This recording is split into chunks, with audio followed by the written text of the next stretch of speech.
ठाकुर जी की वंशी चोरी कर ली कौन ने? किशोरी जी ने। बोले 24 घंटा लाल जिया को अपने जो है का फेंट में खोसे रहे, ये हमारी बैरणी, हमारी शत्रुणी, हमारी सौत है, 24 घंटा उन्हीं के संग बनी रहे। सो किशोरी जी ने वाकु हरण कर लियो वेणु को।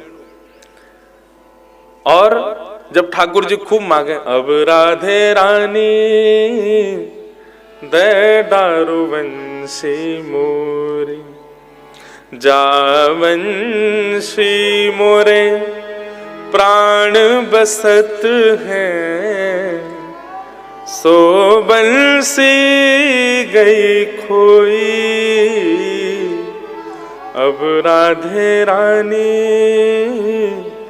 दे दारू वंशी मोर। किशोरी जी ने जब वंशी चुरा ली ठाकुर जी की, तो लाल जी कह रहे हैं वाह वंशी में मेरे प्राण बसे हैं, श्यामाजू मुझ को वंशी वापस करो।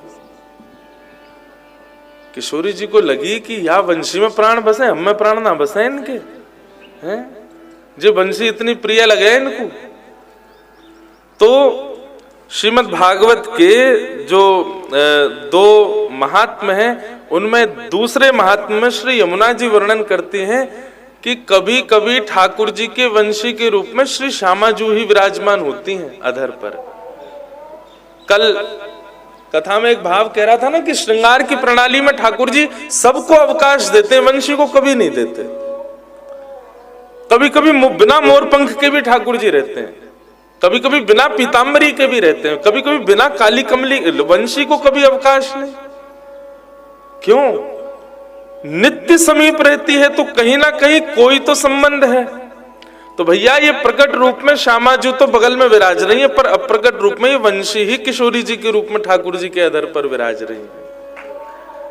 नहीं तो वाह वंशी को सुनकर के किशोरीन के हृदय में, गोपीन के हृदय में ऐसा प्रेम कैसे उत्पन्न है गयो? ये तो लाडली जी कृपा करें तभी कृष्ण प्रिय लगे, तभी कृष्ण के प्रति अनुराग बढ़े। तो निश्चित ही वेणु गीत के पूर्व जो वंशी ठाकुर जी की किशोरी जी ने चुराई और वापस जब प्रदान करी, वो किशोरी जी ही ठाकुर जी के संग पधारी है और नित्य उनके अधर पर विराज रही हैं।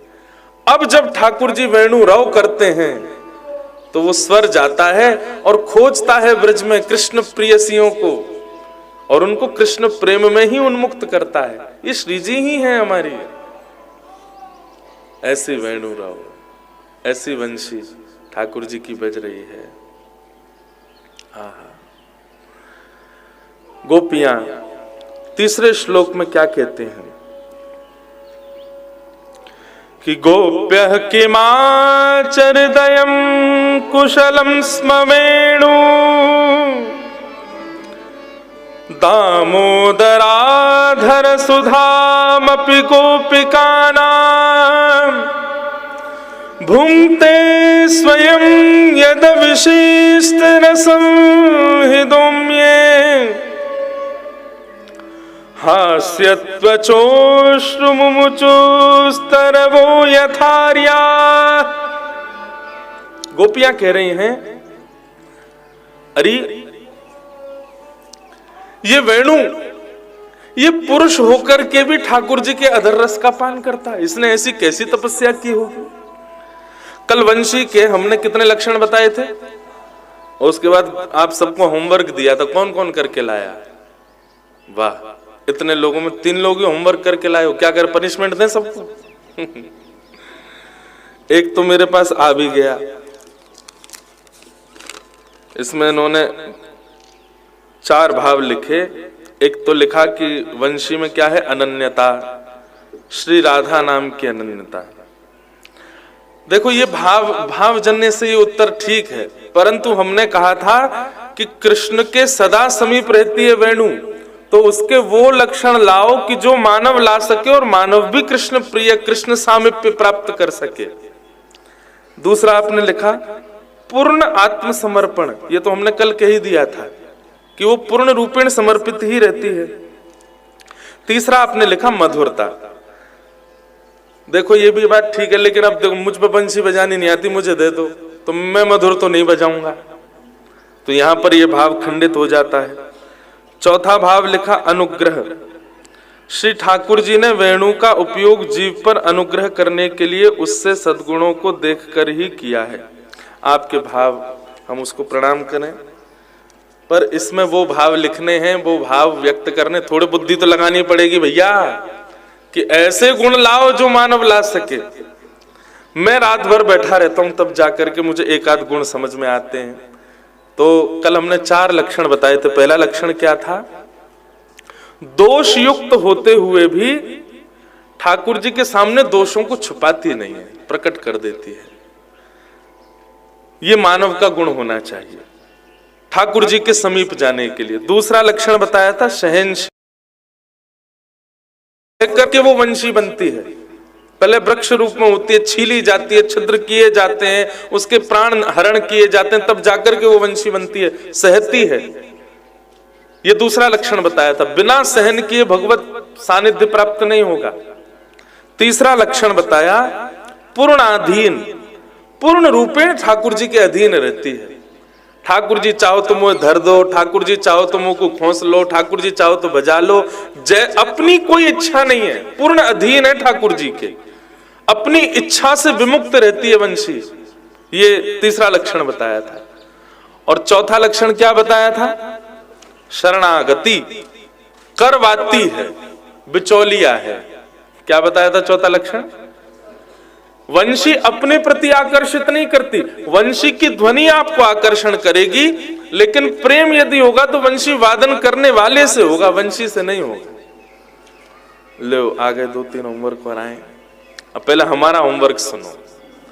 तो 4 लक्षण तो कल वंशी के बताए, फिर 2 लक्षण और रात्रि में समझो। मैं 10 लक्षण करूंगा 3 दिन में, 2 लक्षण रात्रि में क्या समझ में आए। 5वां लक्षण क्या है वंशी का? मैं कथा में कहा करता हूं कि जब कृष्ण प्राप्त होंगे ना, तो एक गुण आपके अंदर आ जाएगा। क्या? कुछ भी संग्रह करने का मन नहीं करेगा, सब बांटने का मन करेगा।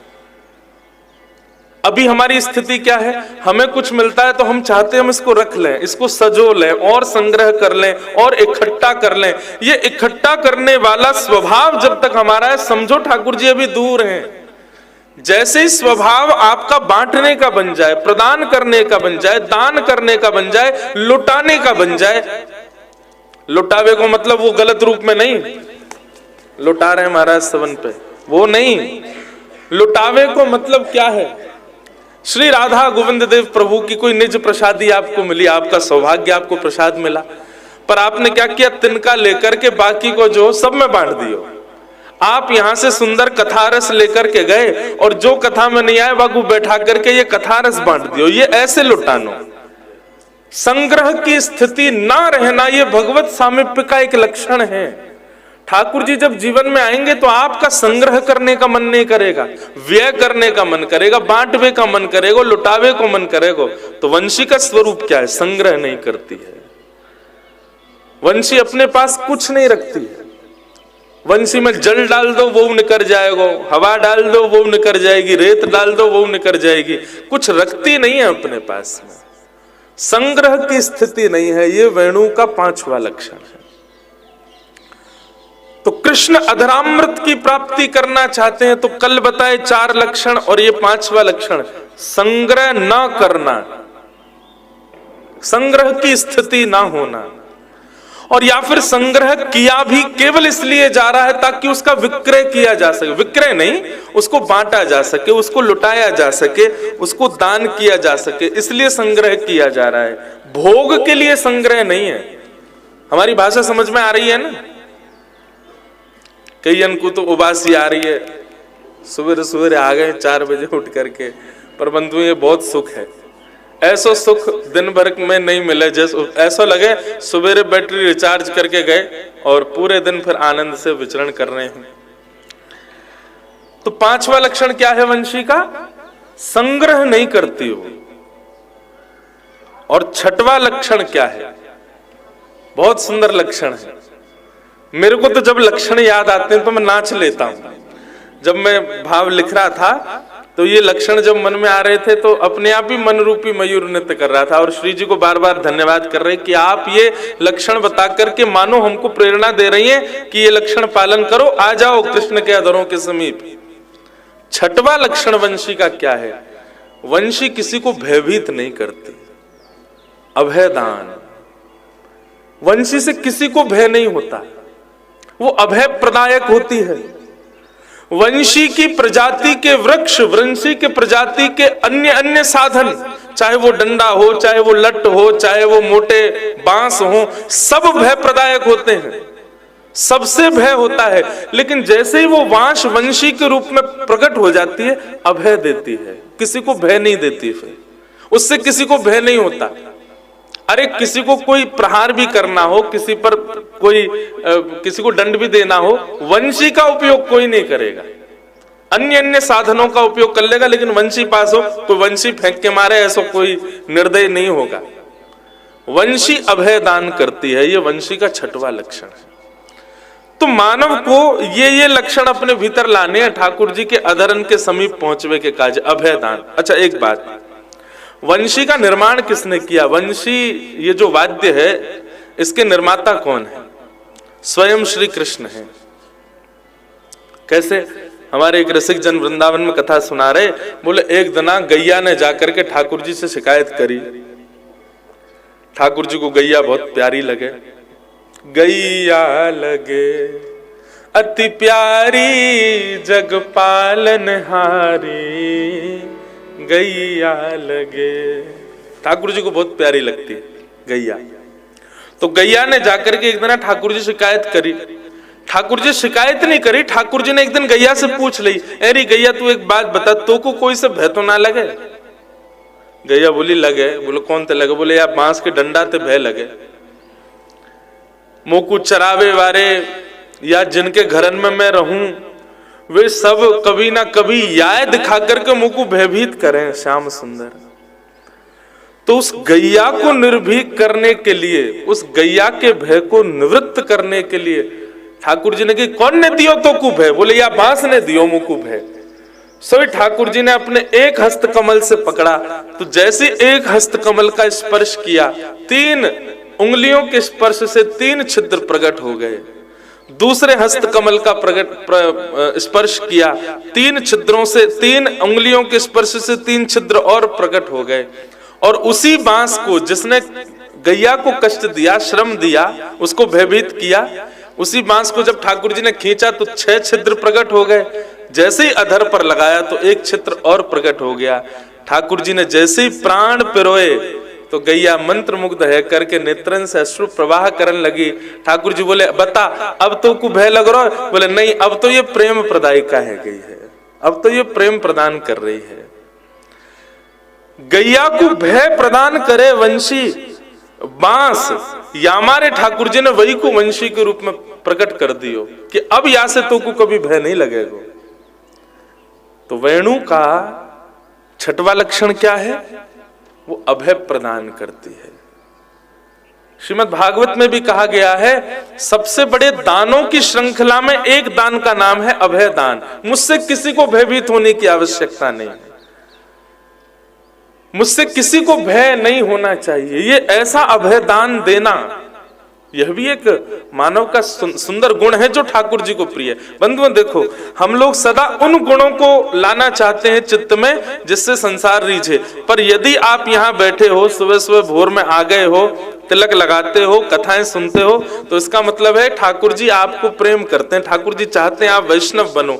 और यदि आप वैष्णव हो तो मेरी एक बात मानिए, कोई नियम पालन करो चाहे मत करो, पर जहां भी कथा सुनो, सत्संग सुनो, यूट्यूब पर सुनो, कुछ भी श्रवण करो, सदा उनकी लिस्ट बनाओ कि हम ऐसे लक्षण चित्त में लाएं जिनसे श्याम सुंदर रीझें, जिनसे